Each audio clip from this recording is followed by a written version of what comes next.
Welcome back everybody. Today we're playing No Rest for the Wicked again, and we're going to watch or try to reach 60 FPS at high settings, or what they can call the recommended setting. They ask for i7 11700K or Ryzen 7 5800X 16GB of memory, or RTX 2060 or Radeon RX 5600 XT. We're going to play at 1080p, try to reach 60 FPS at high settings or higher. Welcome to Respawn PC, I'm Doug, let's game on. One thing before we start, I don't have the i7 11700K, so I went with my i3 12100F, which is a little bit slower, theoretically, depending on what you're playing and what you're using and what you're benchmarking, but should do the job enough, with its 4-core head thread at 3.3 compared to the 8-core 16 thread of the i7 at 3.6 GHz. I also want to say that I'm not trying to check the proposed recommended setting. I'm just checking which setup you need to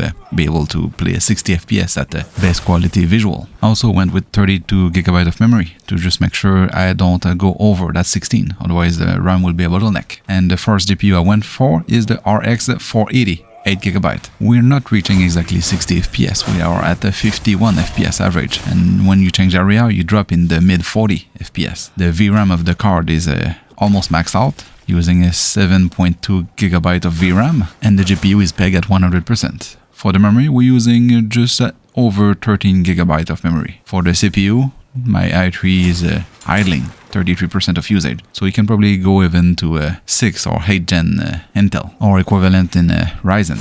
This game is not CPU intensive. Next up, a little upgrade, the RX 580. Not that much of an upgrade, more like a refresh of the 480, but still a bit better. We're averaging 57 FPS, the GPU is pegged at 100%, and we're using about 6.5 to 7GB of VRAM of the GPU. It's quite a decent result. If you drop the quality from best quality to quality, or even balance, you get your 60 FPS and more. Let's do another upgrade, a big one upgrade in power consumption, the RX 590. This card consumes 550 watt compared to 480 to the RX 580 for slightly better performance. And for the testing, I barely see any difference. It even performed a bit worse than the 580, probably because I was in different part of the maps, but I was averaging 54 FPS compared to the 57 of the 580. VRAM is at 7.1, the GPU is at 100%, the CPU didn't change, still in the 30s of utilization, and the RAM is still in the 15 to almost 16GB. It's playable, but it's not 60 FPS. Jumping on the green team,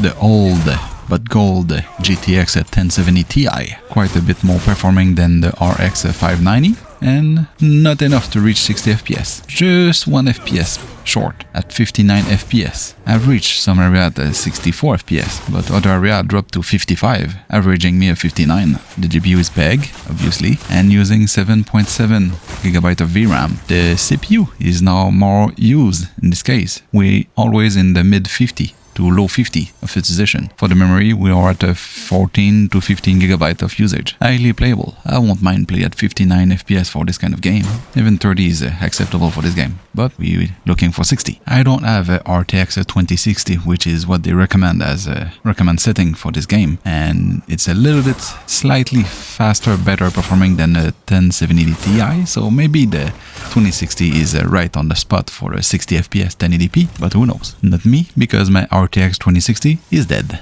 Going a little bit further, not the GTX 1080, but the GTX 1080 Ti. It's quite a bit further, actually, in terms of performance, beating the GTX 1070 Ti, obviously, and the RTX 2060 easily, the golden age of GPU. We finally passed the bar of the 60 FPS. We're now averaging 62. Some area we're reaching 90 FPS, and some area, for some reason, I dropped to 44 FPS. I'm not sure why I have this kind of drop with this card, because it didn't happen with all the other card, but we finally break the 60 FPS bar, breakpoint, limit, whatever you want to call it. CPU wise, we're in the mid 40s of utilization, memory we're in the 15, close to the 16. I feel this is our winner for the recommended setting to play at 60 FPS. And to finish this beautifully, I've used the RTX 3060, the 12GB variant. And obviously now we're over 60 FPS, because the 1080 Ti was able to. We have an average of 75 FPS with a lows of